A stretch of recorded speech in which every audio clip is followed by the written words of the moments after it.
Do you feel a shiver up your spine from fear? Yes, it's another story from the Nightshade diary. You know what that means. Check under the bed and make sure no one or nothing is there. Is the closet door securely shut? Then leave your disbelief behind. Amp up your imagination and hang on tight for another ride into terror and mystery. And like all good horror stories, just imagine it's a dark and stormy night. And remember, screaming like a little girl is permitted.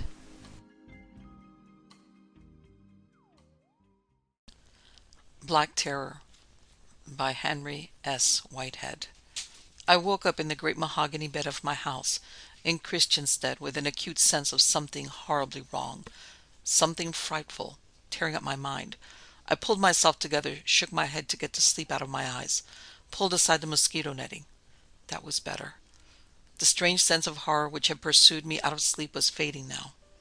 I groped vaguely back into the dream, or whatever it had been. It did not seem to have been a dream. It was something else. I could now somehow localize it. I found now that I was listening painfully to a sustained aching sound, like a steam calliope fastened onto one high piercing, raucous note. I knew it could not be a steam calliope. There had been no such thing on the island of Santa Cruz since Columbus discovered it on his second voyage in 1493. I got up and into my slippers and muslin bathrobe, still puzzled. Then abruptly the note ended, cut off clean like the ceasing of the drums when the villagers were having one of their ratas back of the town in the hills. Then, and only then, I knew what it was that had disturbed me. It had been a woman screaming. I ran out into the semi-enclosed gallery, which runs along the front of my house on the Compagnie Gade, the street of hard-pounded earth below, and looked down. A group of early risen villagers in nondescript garb were assembled down there, and the number was increasing every instant. Men, women, small children were gathered in a rapidly tightening knot directly in front of the house, their guttural mumbles of excitement forming a contrapuntal background to the solo of that sustained scream, for the woman there in the center was at it again now, with fresh breath, uttering her blood-curdling, hopeless, screeching wail, a thing to make the listener wince. Not one of the throng surrounding her touched the woman in their midst. I listened to their guttural creole, trying to catch some clue to what this disturbance was about. I could catch a word of the broad patois here and there, but nothing my mind could lay hold upon. At last it came, the clue, in a childish piping treble, the clear-cut word, Jumbi. I had it now. The screaming woman believed, and the crowd about her believed, that some evil witchery was afoot. Some enemy had enlisted the service of the dreaded witch-doctor, the Papalois, and something fearful, some curse or charm, had been put on her, or someone belonging to her family. All that the word Jumbi had told me clearly. I watched now for whatever was going to happen. Meanwhile, I wondered why a policeman did not come along and break up the public gathering. Of course, a policeman, being a villager himself, would be as much intrigued as any of the others, but he would do his duty nevertheless. The old adage was as true nowadays as in the remote days of the West Indian times. You had to put a villager to drive the villagers. The woman, now convulsed, rocking backwards and forwards, seemed as though possessed. Her screams had now an undertone or cadence of pure horror. It was ghastly. A policeman at last. Two policemen, in fact, one of them old Kraft, once a Danish top sergeant of garrison troops. Kraft would tolerate no nonsense. He advanced, waving his truncheon threateningly, barking hoarse reproaches, commands to disperse. The group of people began to melt away in the general direction of the Sunday market, herded along by Sergeant Kraft's patrolmen. Now only old Kraft and the woman who had been screaming remained, facing each other in the street below. I saw the old man's face change out of its harsh, professional, manhandling frown into something distinctly more humane. He spoke to the woman in low tones. She answered him in mutters, not unwillingly, but as though to avoid being overheard. I spoke from the gallery. "What is it, Herr Kraft? Can I be of assistance?" Old Kraft recognized me, touched his cap. Stupidness! Exploded Old Craft explanatorily. The woman, she have had. Old Craft paused and made a sudden stiff dramatic gesture and looked at me meaningly. His eyes said, I could tell you all about it, but not from here. A chair in the gallery for the poor woman, I suggested, nodding to him. Come, said he to the woman, and she followed him obediently up the outside gallery steps, while I walked across to unfasten the door at the gallery's end. We placed the woman, who seemed dazed now and kept a hand on her head, in one of my chairs where she walked slowly back and forth, whispering to herself, and Kraft and I went inside the house, where I led him through to the dining room. There at the sideboard, I did the honors for my friend Sergeant Kraft of the Christiansted Police. The woman screaming awakened me. Half an hour early I began, invitingly, as soon as the sergeant had been duly refreshed and had said his final skål, his eyes on mine in the Danish manner. Ja, ja, returned Kraft, nodding a wise old head. She tell me the Obiman fix her right this time. This sounded promising. I waited for more. But just what it is, I cannot tell at all, continued Kraft, disappointingly, as though aware of the secretiveness which would animate a police sergeant. Will you have another, Herr Kraft? I suggested. The sergeant obliged, ending the ceremony with another skål. This libation, as I had hoped, had the desired effect. I will spare Kraft's accent, which could be cut with a knife. What he told me was that this woman Elizabeth Agard lived in a village estate cabin near the central factory a few miles outside of Christiansted, had a son, one Cornelius McBean. The young fellow was what is locally known as a gallows bird. In short, a gambler, thief, and a general bad egg. He had been in the police court several times for petty offenses, and in jail in the Christians' fort more than once.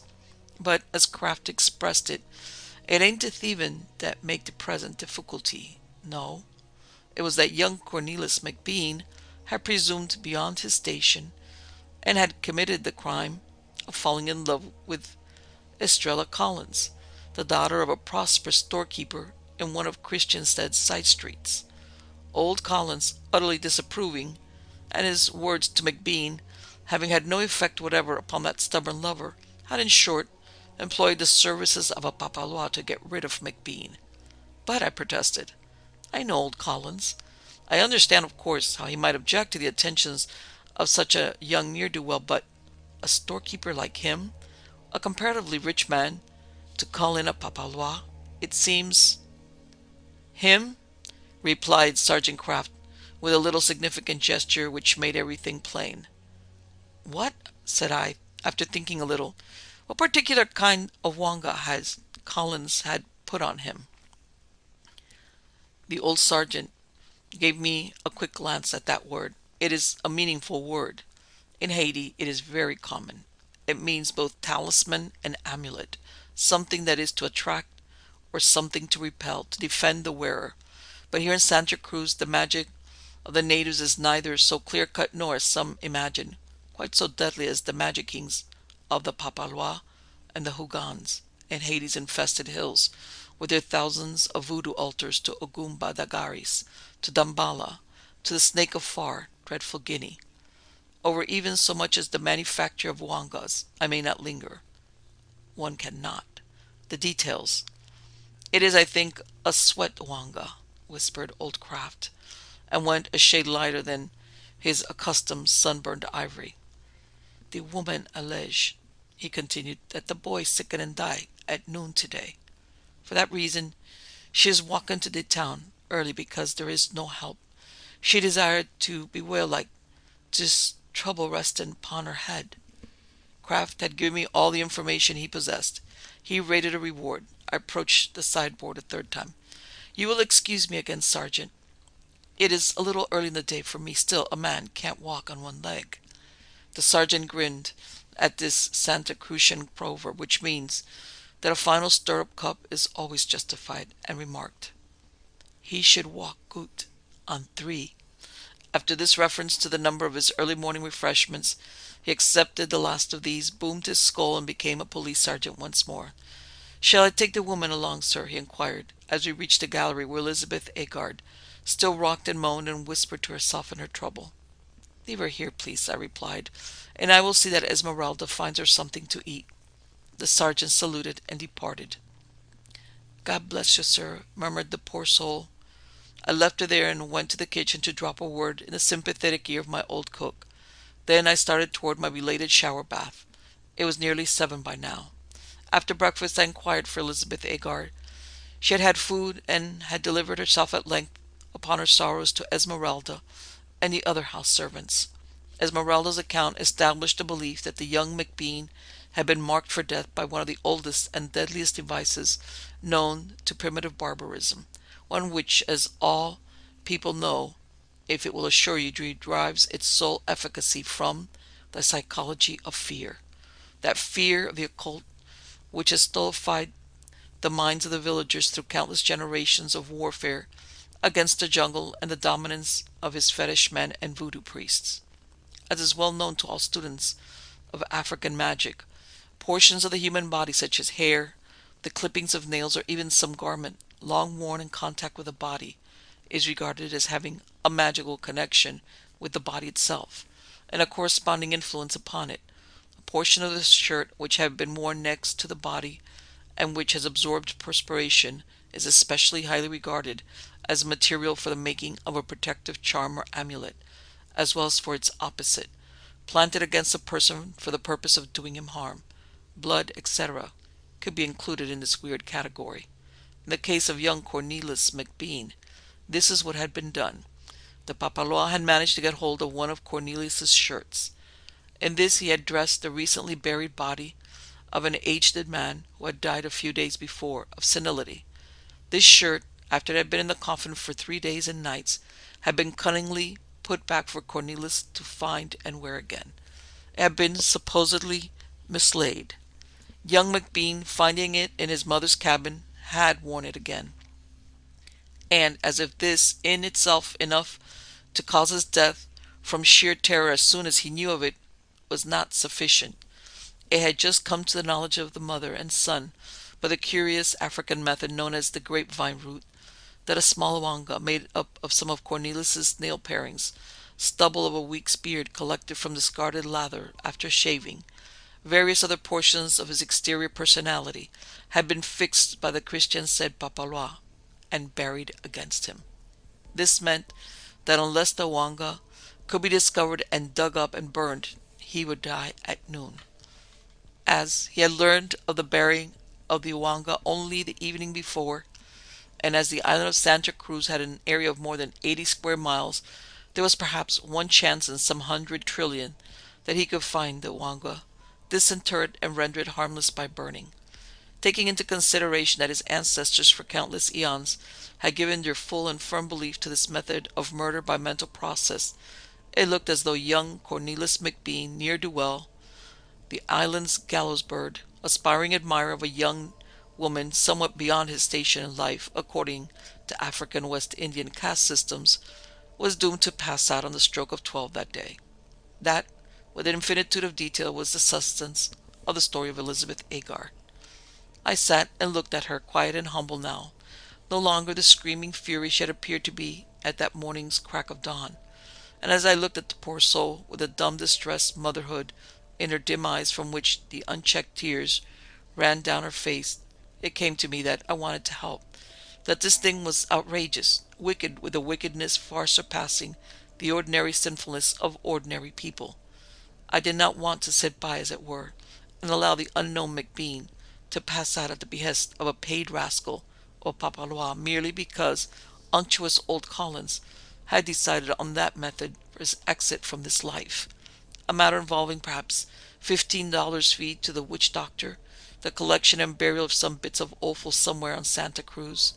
I could imagine the young fellow livid with a nameless fear, a complex of ancient inherited unreasonable dreads, shivering, cowering, sickened to his dim soul by what lay ahead for him, 3 hours away, when 12 should strike, from the Christian's fort clock in the old tower by the harbor, writhing helplessly in his mind before the approach of the ghastly doom which he had brought upon himself because he had happened to fall in love with Estrella Collins, whose sleek father carried a collection plate every Sunday up and down the aisle of his place of worship. There was an element of absurdity in it all, now that I was actually sitting here looking at McBean's mother. She had given up now, it appeared, was resigned to the fate of her only son. Well, the thought of that collection plate in old Colin's pudgy storekeeper's hand reminded me of something. "What is your church, Elizabeth?" I inquired suddenly. "Me English church, sir, the boy also. Him make great Chandra Madan, sir. Him gamble and perhaps a thief, but him one time communicant, sir." An inspiration came to me then. Perhaps I could prevail upon one of the English church clergy to help. It was, when one came down to the brass tacks of the situation, a question of belief. A similar wanga, buried against me, would have no effect whatever, because to me such a means of getting rid of a person was merely the height of absurdity, like the charm killing of the Polynesians by making them look at the reflection in a gourd of water and then shaking the gourd and so destroying the image. Perhaps if Elizabeth and her son could be persuaded to do their part. I spoke long and earnestly to Elizabeth. At the end of my speech, which had emphasized the superior power of divinity when compared to even the most powerful of the African fetishes, even the dreaded snake himself, Elizabeth, her hopes somewhat aroused, I imagine, took her departure, and I jumped into my car and ran up the hill towards the English church rectory. Father Richardson, the pastor himself, a West Indian born, was at home. To him I explained the case. When I had ended, "I'm obliged to you, Mr. Canavan," said the clergyman. "If only they would realize precisely what you told the woman, that divinity is infinitely more powerful than their beliefs. I will accompany you at once. It is really the release, perhaps, of a human soul, and they come to us clergy over such things as a theft of a couple of coconuts." Father Richardson left me, came back in 2 minutes with a bag, and we started for Elizabeth Agard's village along a lovely shore road by the gleaming placid blue Caribbean. The estate village was surprisingly quiet when we arrived. The clergyman got out at Elizabeth's cabin, and I drove the car out of the way off the road into a rank guinea grass. I saw Father Richardson, a commanding tall figure, austere in his long black cassock, striding in at the cabin door. I followed and got inside just in time to witness a strange performance. The boy, livid and seeming shrunken with terror, cowered upon a thin blanket on a small iron bedstead. Over him towered the clergyman, and just as I came in he stooped and with a small sharp pocket knife cut something loose from the boy's neck and flung it contemptuously on the hard floor of the cabin. It landed just at my feet, and I looked at it curiously. It was a small black bag of some kind of cotton material with a tuft of black cock's feather at its top, which was bound around by many windings of bright red thread. The whole thing was about the size of an egg. I recognized it as a protective amulet. His teeth chattering, the cold fear of death upon him, the boy protested in the guttural Creole. The clergyman answered him gravely. "There can be no halfway measures, Cornelius. When a person asks God for his help, he must put away everything else." A mutter of assent came from the woman, who was arranging a small table with a candle in the corner of the cabin. From his black bag, Father Richardson now took a small bottle with a sprinkler arrangement at its top, and from this he cast a shower of drops upon the wanga charm lying on the floor. Then he proceeded to sprinkle the whole cabin with his holy water, ending with Elizabeth, myself, and finally the boy on the bed. As the water touched his face, the boy winced visibly and shuddered, and suddenly it came over me that here was a strange matter, again I dare say a matter of belief. The change from the supposed protection of the charm, which the priest had cut away from his neck and contemptuously tossed away, to the prescribed method of the church must have been somehow, and in some obscure mental fashion, a very striking one to the young fellow. The bottle went back into the bag, and now Father Richardson was speaking to the boy on the bed. "God is intervening for you, my child, and God's power is supreme over all things, visible and invisible. He holds all in the hollow of his hand. He will now put away your fear and take his weight from your soul, and you shall live. You must now do your part, if you would be fortified by the sacrament. You just purify your soul, penance first, then—" The boy, now appreciably calmer, nodded his head, and the priest motioned me out including the woman in his gesture. I opened the cabin door and stepped outside, closely followed by Elizabeth Agard. I left her 20 paces from her cabin, wringing her hands, her lips murmuring in prayer, while I went and sat in my car. 10 minutes later the cabin door opened, and the priest beckoned us within. The boy lay quiet now, and Father Richardson was engaged in repacking his black bag. He turned to me. "Goodbye, and thank you. It was very good of you to bring me. But aren't you coming?" "No," this reflectively. "No, I must see him through." He glanced at his wristwatch. "It is 11:15 now. It was at noon, you said." "I'm staying with you then," said I, and sat down in a chair in the far corner of the little cabin room. The priest stood by the bedside, looking down at the boy, his back to me.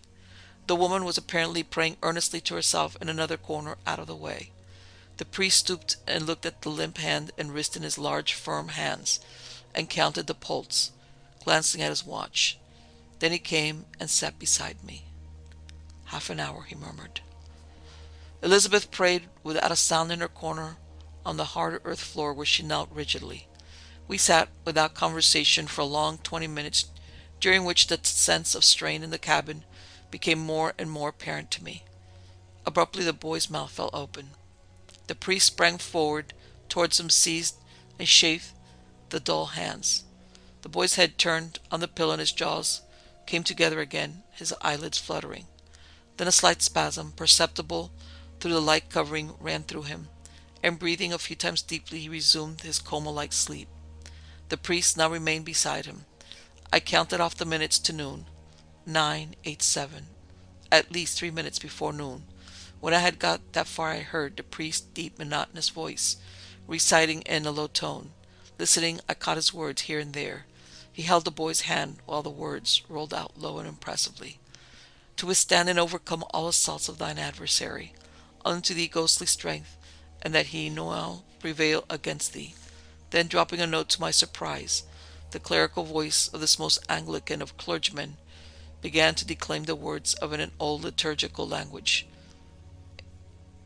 The words, gaining in volume with the priest's earnestness, rolled out now. I saw that we were on the very verge of noon, and looking back to the bed from my glance at my watch, I saw convulsion after convulsion shake the thin body in the bed. Then the cabin itself began to tremble in a sudden wind that had sprung up from nowhere. The dry palm fronds lashed back and forth outside, and the whistle of the wind blew under the crazily hung door.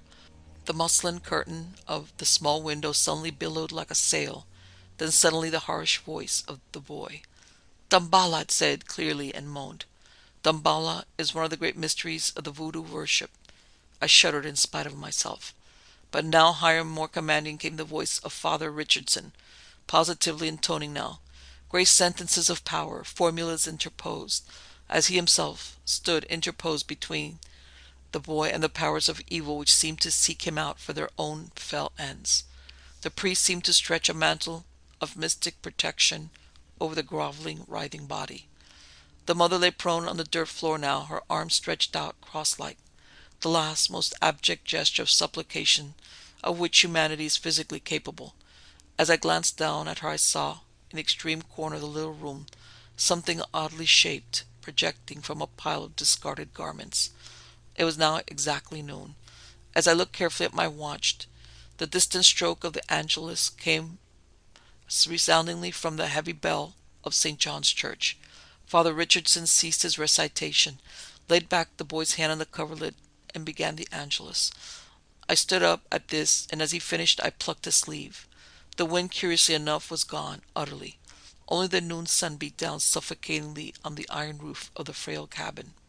Father Richardson looked at me inquiringly. I pointed to that corner under the pile of clothes. He walked to the corner, stooped, and drew out a crude wooden image of a snake. He glanced accusingly at Elizabeth, who grovelled afresh. "Take it up, Elizabeth," commanded Father Richardson. "Break it in two, and throw it out of the doorway." The woman crawled to the corner, lifted the thing up, snapped it in two, and then, rising, her face gray with fear, opened the cabin door and threw out the pieces. We went back to the bedside, where the boy breathed quietly now. The priest shook him. He opened swimming eyes, eyes like a drunken man's. He goggled stupidly at us. "You are alive, by the mercy of God," said the priest severely. "Come now, get up. It is well past noon. Here, Mr. Canavan will show you his watch. You are not dead. Let this be a lesson to you to leave alone what God has put outside your knowledge." The boy sat up, still stupidly, the thin blanket drawn about him on the side of the bed. "We may as well drive back now," said Father Richardson, picking up his black bag in a businesslike manner. As I turned my car to the right, just outside the estate village stone gateway, I glanced back toward the village. It swarmed with villagers, all crowding about the cabin of Elizabeth Agar. Beside me I heard the rather monotonous voice of Father Richardson. He seemed to be talking to himself, thinking aloud perhaps. Creator of all things, visible and invisible. I drove slowly to avoid the ducks, fowls, pigs, pickaninnies, and burro carts between the edge of town and the rectory. "It was," said I, as I held his hand at parting, "an experience that—" "Oh, that. Yes, yes, quite. I was thinking, you'll excuse me, Mr. Canavan, of my afternoon sick calls. My curate isn't quite over that last attack of dengue fever. I have a full afternoon. Come in and have tea with us, any afternoon, about 5. I drove home slowly. A West Indian priest. That sudden wind, the little wooden snake, the abject fear in the eyes of the boy, all that had been merely in a day's work for Father Richardson, and those rather awkward large square hands, the hands which held the sacrament every morning.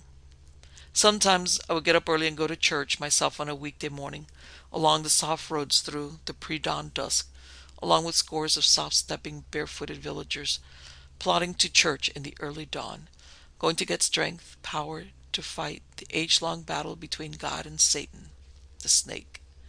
Here, where the sons of Ham trembled beneath the lingering fears of that primeval curse which came upon their ancestor because he dared to laugh at his father Noah. The Temple by H.P. Lovecraft. Manuscript found on the coast of Yucatan. On August 20th, 1917, I, Karl Heinrich, Graf von Altenburg-Ehrenstein, Lieutenant Commander in the Imperial German Navy and in charge of the submarine U-29, deposit this bottle and record in the Atlantic Ocean at a point to me unknown, but probably about north latitude 20 degrees, west longitude 35 degrees, where my ship lies disabled on the ocean floor. I do so because of my desire to set certain unusual facts before the public, a thing I shall not in all probability survive to accomplish in person, since the circumstances surrounding me are as menacing as they are extraordinary, and involve not only the hopeless crippling of the U-29, but the impairment of my iron German will in a manner most disastrous. On the afternoon of June 18th, as reported by wireless to the U-61 bound for Kiel, we torpedoed the British freighter Victory, New York to Liverpool in north latitude 45 degrees, west longitude 28 degrees, permitting the crew to leave in boats in order to obtain a good cinema view for the Admiralty records. The ship sank quite picturesquely, bow first, the stern rising high out of the water, while the hull shot down perpendicularly to the bottom of the sea. Our camera missed nothing, and I regret that so fine a reel of film should never reach Berlin. After that we sank the lifeboats with our guns and submerged. When we rose to the surface about sunset, a seaman's body was found on the deck, hands gripping the railing in curious fashion. The poor fellow was young, dark, and very handsome, probably an Italian or Greek, and undoubtedly of the Victory's crew. He had evidently sought refuge on the very ship which had been forced to destroy his own, one more victim of the unjust war of aggression which the English pigs' dogs are waging upon the fatherland. Our men searched him for souvenirs and found in his coat pocket a very odd bit of ivory carved to represent a youth's head crowned with laurel. My fellow officer, Lieutenant Clens, believed that the thing was of great age and artistic value, so took it from the men for himself. How it had ever come into the possession of a common sailor, neither he nor I could imagine. As the dead man was thrown overboard, there occurred 2 incidents which created much disturbance among the crew. The fellow's eyes had been closed, but in the dragging of his body to the rail they were jarred open, and many seemed to entertain a queer delusion that they gazed steadily and mockingly at Schmidt and Zimmer, who were bent over the corpse. The boatswain Muller, an elderly man, who would have known better had he not been a superstitious Alsatian swine, became so excited by this impression that he watched the body in the water, and swore that after it sank a little, it drew its limbs into a swimming position and sped away to the south under the waves. Cleanse and I did not like these displays of peasant ignorance, and severely reprimanded the men, particularly Muller. The next day a very troublesome situation was created by the indisposition of some of the crew. They were evidently suffering from the nervous strain of our long voyage, and had had bad dreams. Several seemed quite dazed and stupid, and after satisfying myself that they were not feigning their weakness, I excused them from their duties. The sea was rather rough, so we descended to a depth where the waves were less troublesome. Here we were comparatively calm, despite a somewhat puzzling southward current, which we could not identify from our oceanographic charts. The moans of the sick men were decidedly annoying, but since they did not appear to demoralize the rest of the crew, we did not resort to extreme measures. It was our plan to remain there where we were and intercept the liner Dacia, mentioned in information from agents in New York. In the early evening we rose to the surface and found the sea less heavy. The smoke of a battleship was on the northern horizon, but our distance and ability to submerge made us safe. What worried us more was the talk of boatswain Muller, which grew wilder as the night came on. He was in a detestably childish state, and babbled of some illusion of dead bodies drifting past the undersea portholes, bodies which looked at him intensely, and which he recognized in spite of bloating as having seen dying during some of our victorious German exploits, and he said that the young man we had found and tossed overboard was their leader. This was very gruesome and abnormal, so we confined Muller in irons and had him soundly whipped. The men were not pleased at his punishment, but discipline was necessary.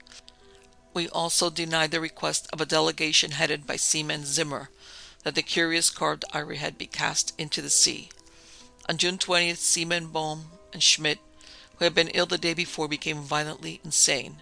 I regretted that no physician was included in our complement of officers, since German lives are precious, but the constant ravings of the two concerning a terrible curse were most subversive of discipline, so drastic steps were taken. The crew accepted the event in a sullen fashion, but it seemed to quiet Muller, who thereafter gave us no trouble. In the evening we released him, and he went about his duty silently. In the week that followed we were all very nervous, watching for the Dacia. The tension was aggravated by the disappearance of Muller and Zimmer, who undoubtedly committed suicide as a result of the fears which had seemed to harass them, though they were not observed in the act of jumping overboard. I was rather glad to be rid of Muller, for even his silence had unfavorably affected the crew. Everyone seemed inclined to be silent now, as though holding a secret fear. Many were ill, but none made a disturbance. Lieutenant Clance chafed under the strain, and was annoyed by the merest trifles, such as a school of dolphins which gathered about the U-29 in increasing numbers, and the growing intensity of that southward current which was not on our chart. It at length became apparent that we had missed the Dacia altogether. Such failures are not uncommon, and we were more pleased than disappointed, since our return to Wilhelmshaven was now in order. At noon, June 28th, we turned northeastward, and despite some rather comical entanglements with the unusual masses of dolphins, were soon under way. The explosion in the engine room at 2 p.m. was wholly a surprise. No defect in the machinery or carelessness in the men had been noticed, yet without warning the ship was racked from end to end with a colossal shock. Lieutenant Clance hurried to the engine room, finding the fuel tank and most of the mechanism shattered, and engineers Raab and Schneider instantly killed. Our situation had become very grave indeed, for though the chemical air regenerators were intact, and though we could use the devices for raising and submerging the ship and opening the hatches as long as compressed air and storage batteries might hold out, we were powerless to propel or guide the submarine. To seek rescue in the lifeboats would be to deliver ourselves into the hands of enemies unreasonably embittered against our great German nation, and our wireless had failed ever since the Victory affair to put us in touch with a fellow U-boat of the Imperial Navy. From the hour of the accident until July 2nd, we drifted constantly to the south, almost without plans, and encountering no vessel. Dolphins still encircled the U-29, a somewhat remarkable circumstance considering the distance we had covered. On the morning of July 2nd, we sighted a warship, flying American colors, and the men became very restless in their desire to surrender. Finally, Lieutenant Clance had to shoot a seaman named Traub, who urged this un-German act with his special violence. This quieted the crew for the time, and we submerged unseen. The next afternoon, a dense flock of seabirds appeared from the south, and the oceans began to heave ominously. Closing our hatches, we awaited developments until we realized that we must either submerge or be swamped in the mounting waves. Our air pressure and electricity were diminishing, and we wished to avoid all unnecessary use of our slender mechanical resources. But in this case, there was no choice. We did not descend far, and when after several hours the sea was calmer, we decided to return to the surface. Here, however, a new trouble developed, for the ship failed to respond to our direction, in spite of all that the mechanics could do. As the men grew more frightened at this undersea imprisonment, some of them began to mutter again about Lieutenant Clen's ivory image, but the sight of an automatic pistol calmed them.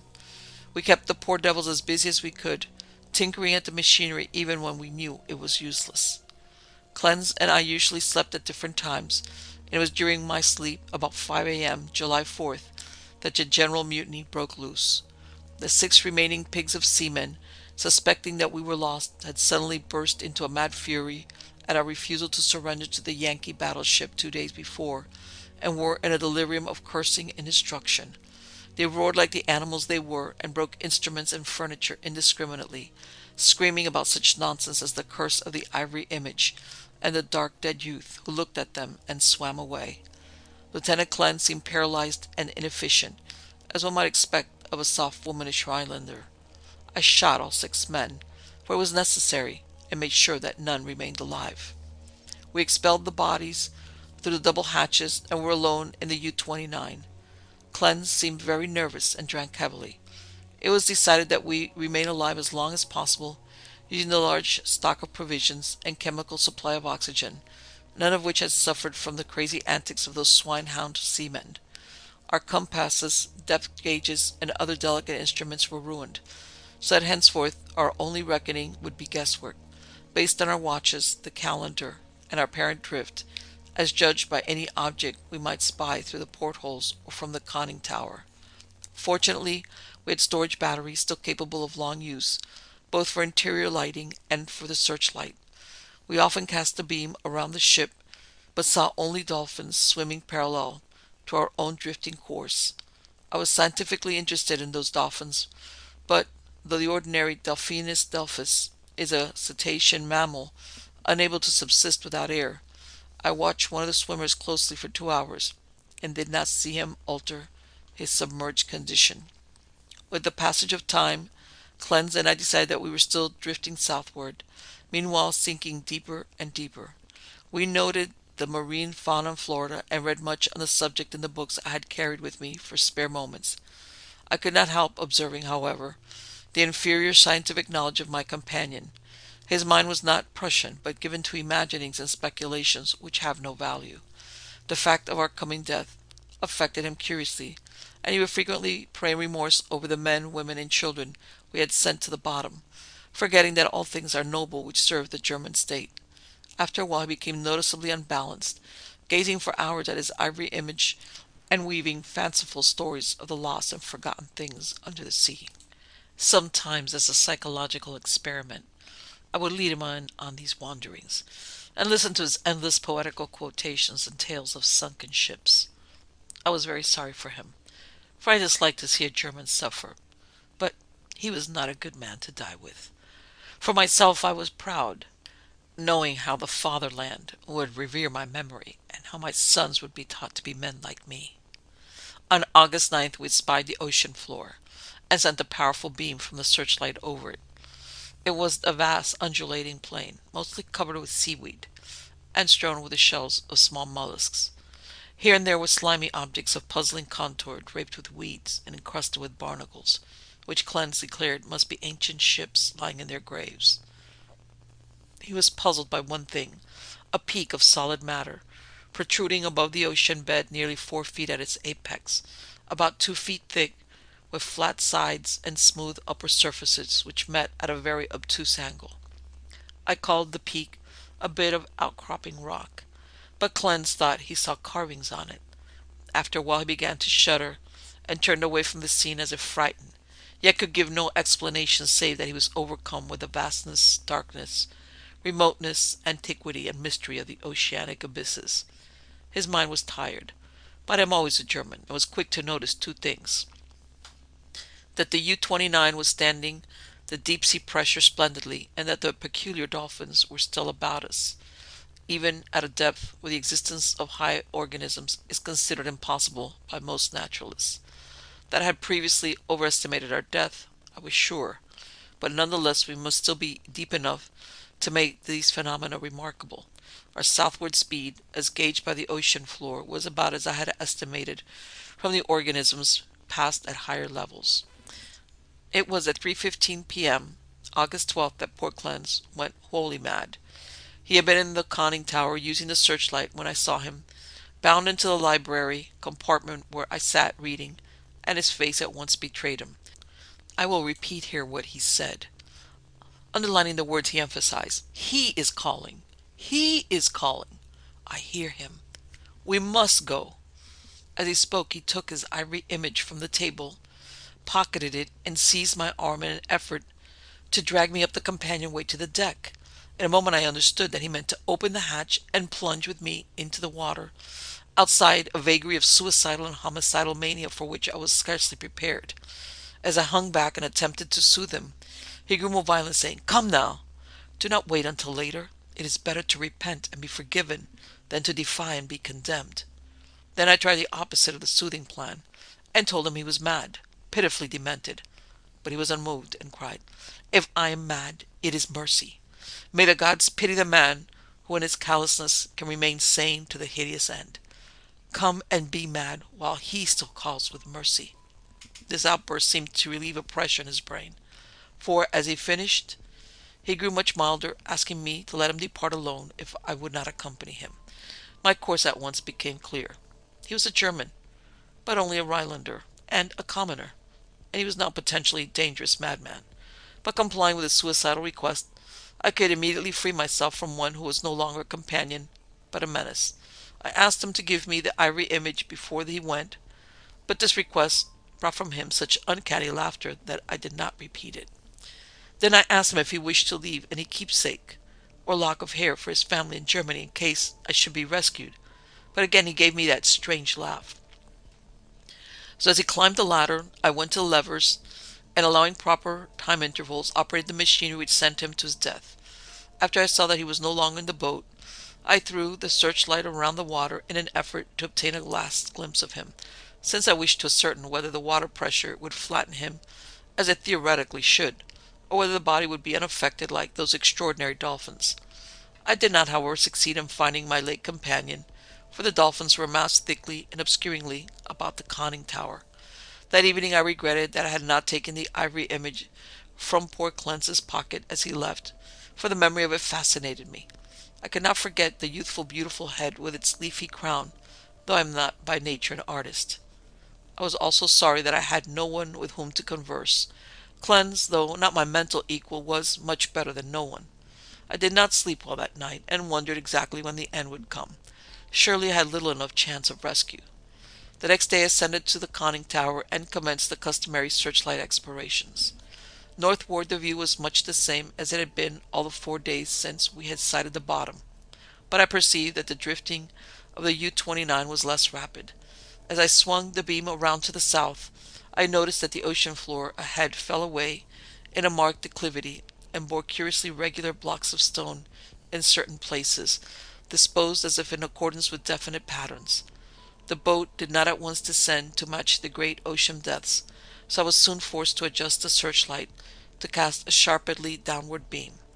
Owing to the abruptness of the change, a wire was disconnected, which necessitated a delay of many minutes for repairs, but at length the light streamed on again, flooding the marine valley below me. I'm not given to emotion of any kind, but my amazement was very great when I saw what lay revealed in that electrical glow. And yet, as one reared in the best Kultur of Prussia, I should not have been amazed, for geology and tradition tells us of great transpositions in oceanic and continental areas. What I saw was an extended and elaborate array of ruined edifices, all of magnificent though unclassified architecture, and in various stages of preservation. Most appeared to be of marble, gleaming whitely in the rays of the searchlight, and the general plan was of a large city at the bottom of a narrow valley, with numerous isolated temples and villas on the steep slopes above. Roofs were fallen and columns were broken, but there still remained an air of immemorially ancient splendor which nothing could efface. Confronted at last with the Atlantis I had formerly deemed largely a myth, I was the most eager of explorers. At the bottom of that valley a river once had flowed, for as I examined the scene more closely I beheld the remains of stone and marble bridges and sea walls and terraces and embankments once verdant and beautiful.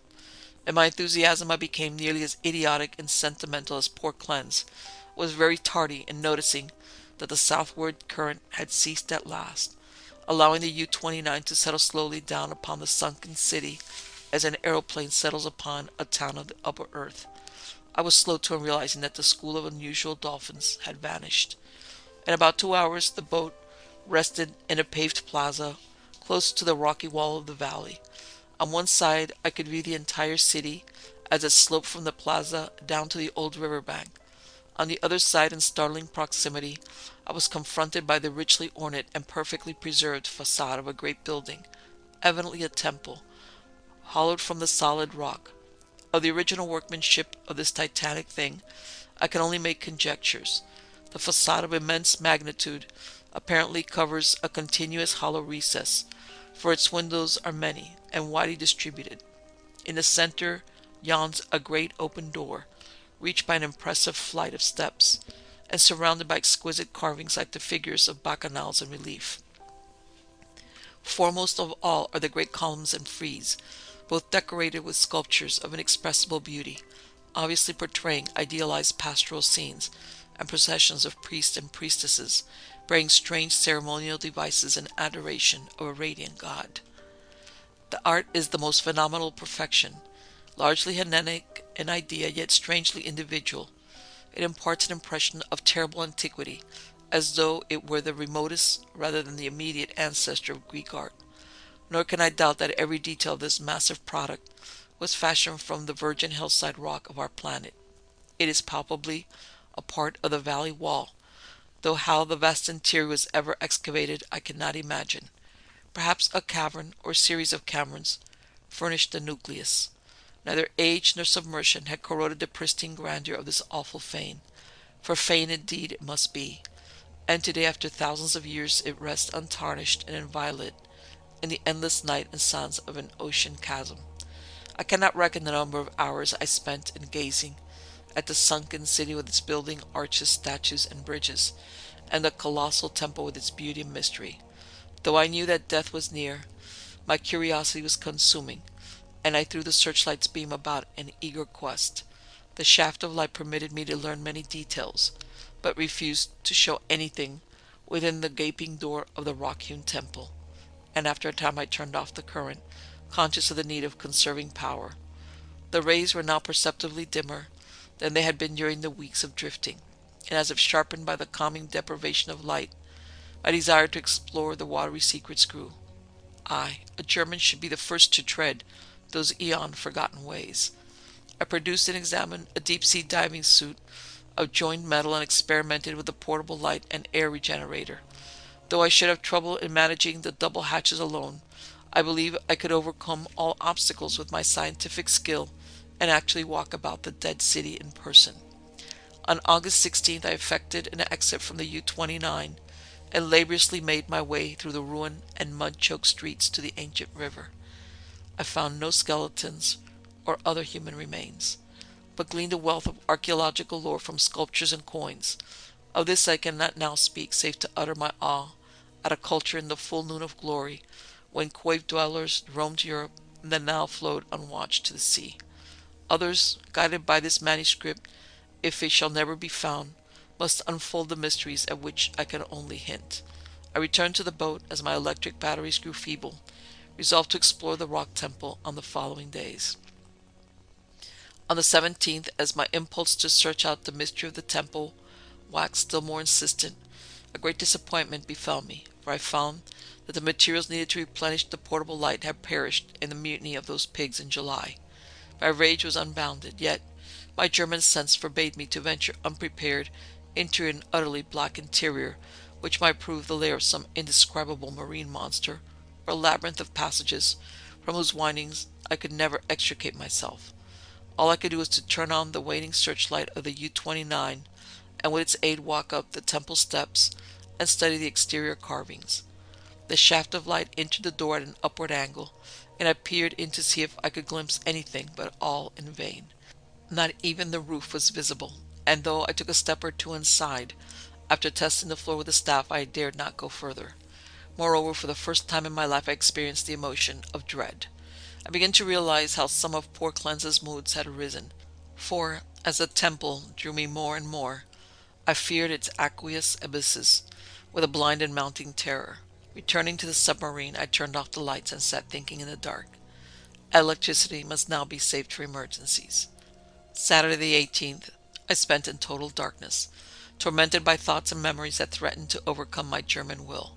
Cleanse had gone mad and perished before reaching this sinister remnant of a past unwholesomely remote, and advised me to go with him. Was indeed fate preserving my reason only to draw me irresistibly to an end more horrible and unthinkable than any man has dreamed of? Clearly my nerves were sorely taxed, and I must cast off these impressions of weaker men. I could not sleep Saturday night, and turned on the lights regardless of the future. It was annoying that the electricity should not last out the air and provisions. I revived my thoughts of euthanasia, and examined my automatic pistol. Toward morning I must have dropped to sleep with the lights on, for I awoke in darkness yesterday afternoon to find the batteries dead. I struck several matches in succession, and desperately regretted the improvidence which had caused us long ago to use up the few candles we carried. After the fading of the last match I dared to waste, I sat very quietly without a light. As I considered the inevitable end, my mind ran over preceding events, and developed a hitherto dormant impression, which should have caused a weaker and more superstitious man to shudder. The head of the radiant god in the sculptures on the rock temple is the same as the carven bit of ivory which the dead sailor brought from the sea, and which poor Cleanse carried back into the sea. I was a little dazed by this coincidence, but did not become terrified. It is only the inferior thinker who hastens to explain the singular and the complex by the primitive shortcut of supernaturalism. The coincidence was strange, but I was too sound a reasoner to connect circumstances which admit of no logical connection, or to associate in any uncanny fashion the disastrous events which had led from the Victory affair to my present plight. Feeling the need of more rest, I took a sedative and secured some more sleep. My nervous condition was reflected in my dreams, for I dreamed to hear the cries of drowning persons and to see dead faces pressing against the portholes of the boat, and among the dead faces was the living mocking face of the youth with the ivory image. I must be careful now how I record my waking today, for I am unstrung, and much hallucination is necessarily mixed with fact. Psychologically my case is most interesting, and I regret that it cannot be observed scientifically by a competent German authority. Upon opening my eyes, my first sensation was an overmastering desire to visit the rock temple, a desire which grew more every instant, yet which I automatically sought to resist, through some emotion of fear which operated in the reverse direction. Next there came to me the impression of light amidst the darkness of dead batteries, and I seemed to see a sort of phosphorescent glow in the water through the porthole which opened toward the temple. This aroused my curiosity, for I knew of no deep-sea organism capable of emitting such luminosity. But before I could investigate, there came a third impression, which, because of its irrationality, caused me to doubt the objectivity of anything my senses might record. It was an aural delusion, a sensation of rhythmic, melodic sound, as of some wild yet beautiful chant, or choral hymn, coming from the outside through the absolutely soundproof hull of the U-29. Convinced of my psychological and nervous abnormality, I lighted some matches and poured a stiff dose of sodium bromide solution, which seemed to calm me to the extent of dispelling the illusion of sound. But the phosphorescence remained, and I had difficulty in repressing a childish impulse to go to the porthole and seek its source.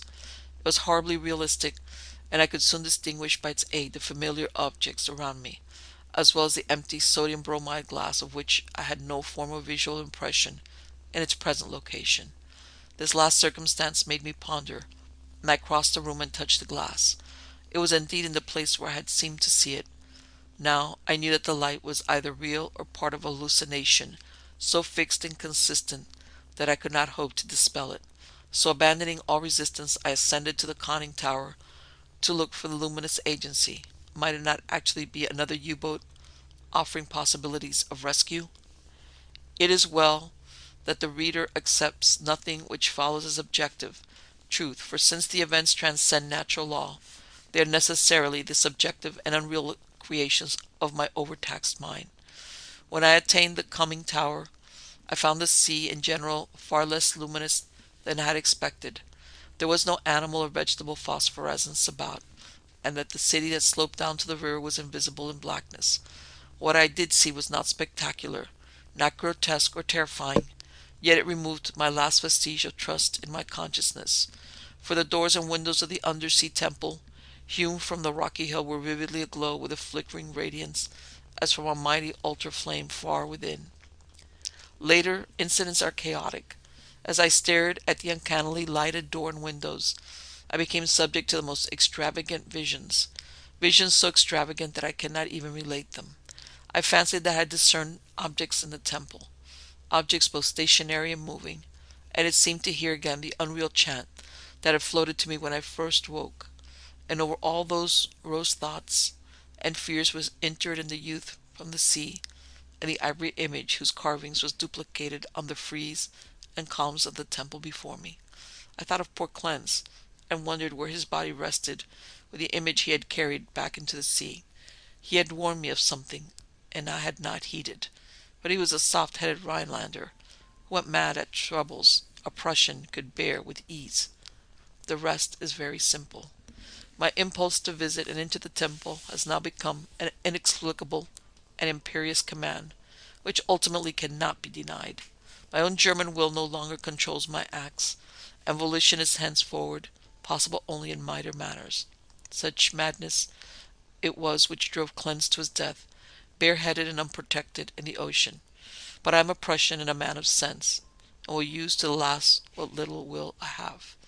When first I saw that I must go, I prepared my diving suit, helmet, and air regenerator for instant donning, and immediately commenced to write this hurried chronicle in the hope that it may some day reach the world.